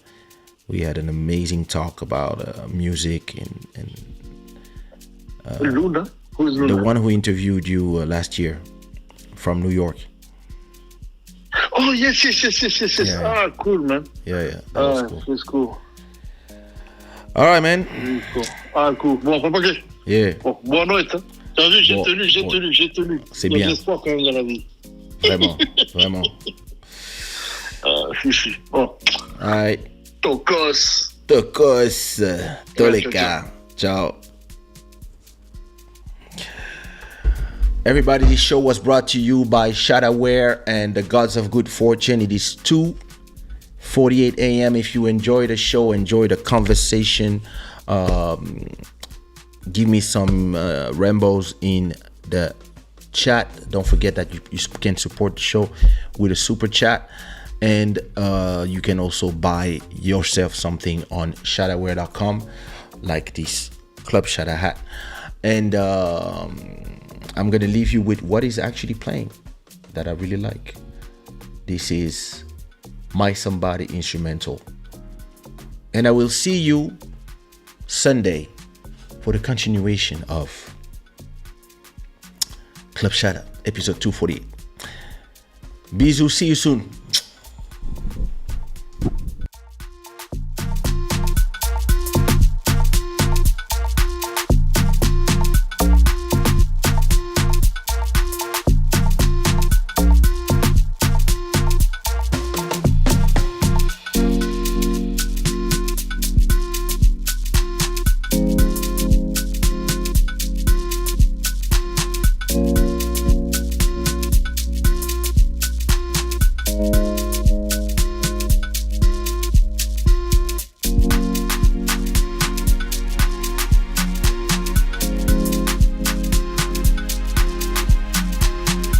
Deuxième bureau!